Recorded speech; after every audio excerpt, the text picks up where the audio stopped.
Man here for a little roundup here, and for this roundup that we're doing, we're going to be focusing on Serie. This is where just I go into different things and I just give it like this little roundup of how things are going. So, in the Serie, look guys, let's go through the scorelines here. AC Milan are trash, and I think it's offensive. Two things are offensive. First of all, the plastic ice cream holder hasn't been put in the National Curator Museum as one of the best inventions of all time. And the fact that Vincenzo Montella still has a job at AC Milan, he needs to be sacked. It's not working. This was an extremely routine victory from Juventus. The very fact that Suso is seen as AC Milan's star player that Juventus had to watch shows you just how effed up this situation is. Roma beating Bologna 1-0, of course. Roma doing their thing. For Francesco is, he's steadying that ship that Roma have from Spalletti leaving. Not really that in the sense of how Roma were bad, but he's still maintaining the kind of quality that Spalletti left when he was there. Lazio 5-1, looking very good. Sampdoria doing very well, 4-1. Napoli, man. Guys, I mean, people are sleeping on what Sarri is doing. So Napoli 3-1 over Sassuolo. Your boy Mertens getting on the score sheet again. I'm going to comment about him later on. Udinese 2-1 over Atalanta. How do Fiorentina lose to Crotone? Spal. Wow. 1-0. It says Spal 2013. Italian heads. Does that mean these guys were actually invented in 2013? Torino 2-1 over Cagliari, and of course the game to come on Monday night is Verona against Inter Milan. I expect Inter Milan to lubricate. Let's just look at the Serie A table.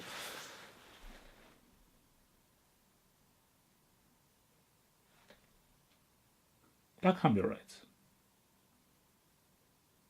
Or maybe it is right. Yeah, okay, maybe it is right. I was about to say like 3 times away, 3 times 1 is. Wow. So Napoli have won 10 games, drawn 1, and they're still unbeaten. They have 31 points.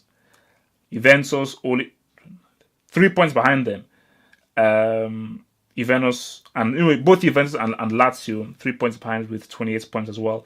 Inter Milan 26 points, but they have a game in hand. So if Inter Milan win their game in hand, they will be 2 points behind Napoli. Roma in 5th, a bit off to the pace, 24 points. Sampdoria 20 points in 6th.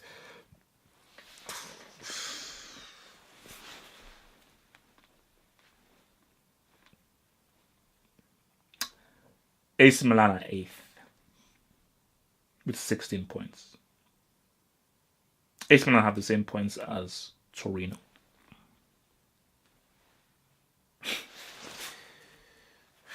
Wow. Let's give a shout out to Benevento. Benevento have played 11 games. They've won none. They've drawn none. They've lost 11. With a minus 25 goal difference. They've scored 4 goals.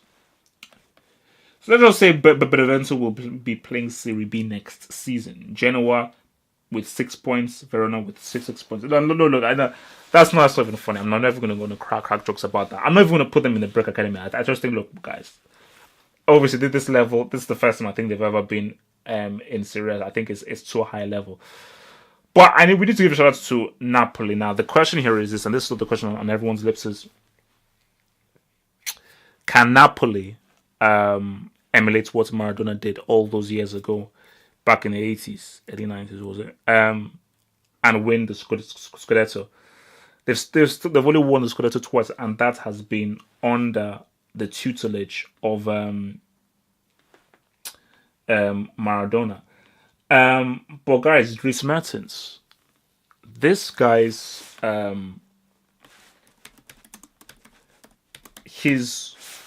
you need to understand that Dries Mertens was a winger. Literally. He was an attacking winger. And I'm even looking at Napoli's Dries Mertens. This is the best period of my career. Oh, yeah. Like, the way he is evolved to a goal scoring midfielder is incredible. Because his goal tally, I think the guy did it about 20 something G's last season. So his goal tally is better than most strikers.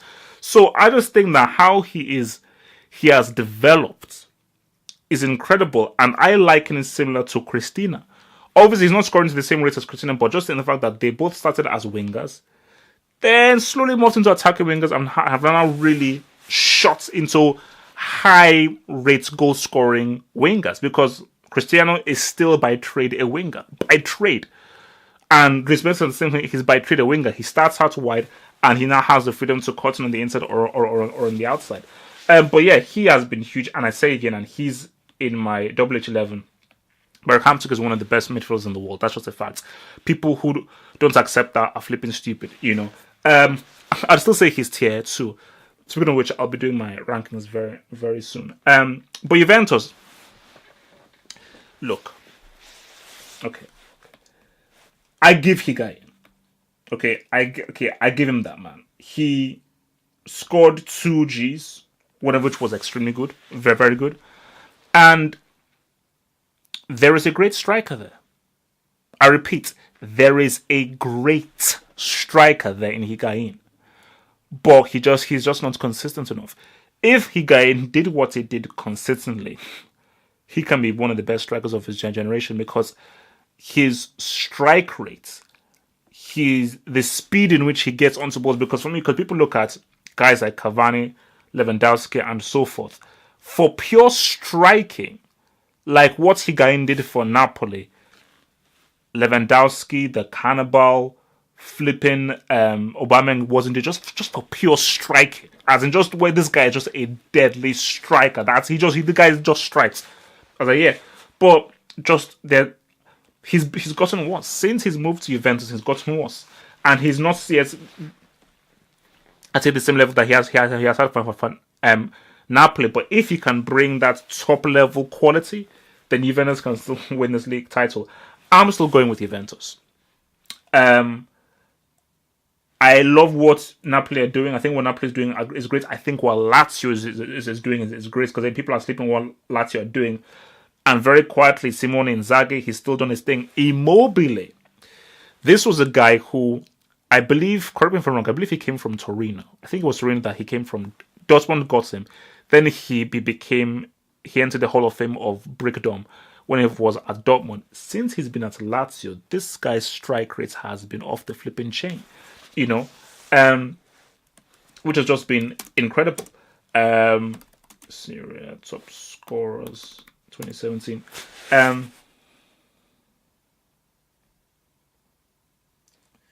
So I'm just looking at. Really? I'm looking at top scorers. I think this is like in both things. So Ciro Immobile has 13 Gs. Mauro Icardi 11 Gs. Paulo. No, this can't be right. Wait. Below you find the current top goal scorers for the Serie Football League in Italy season.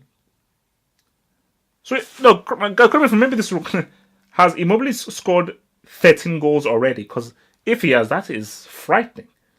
Mauro Icardi 11 Gs, Paulo Dybala 11 Gs, Dries Mertens 9 Gs. Jesus, that is. And give a shout out to Fabio Cagliera for Sampdoria. He's on 6 Gs. But yeah, man. Great.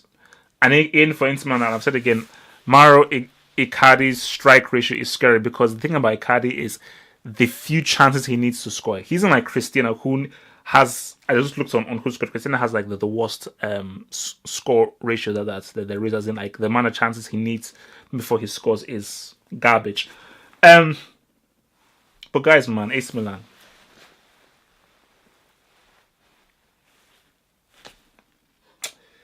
$16 points. They are, because let's assume the AC Milan are going to win. These dudes are 12 points from top 4. because that was the objective. The objective wasn't 6th or 7th. The objective was top 4. I mean, and say where did it go wrong? I don't think that because maybe we all got fooled because I was about to say, okay, because I was like, okay, Çalhanoğlu, okay, but then in my mind I was thinking, okay, this is like a whole new team, totally revamped, top 4, let's make it happen, maybe a title push. Then I look at the team and say, why is Suso still there? Why is Bonaventura still there? Abate is captain.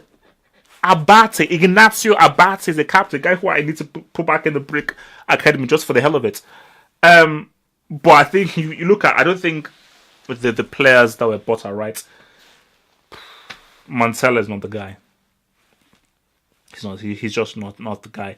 And you look at the team, and I'm like, yeah, these guys, they're several levels below Napoli, Juventus, Lazio, Inter Milan, and Roma. Like all those 5 teams, AC Milan are not even in their bracket. They're not at that level. Like when you just see what Lazio did to them, what Juve did to them, there is just an ease with which these teams are just slicing and dicing AC Milan. So terrible. But yeah, I mean, I think what Napoli are doing are amazing. It's great. They can't sustain this. They will not sustain this.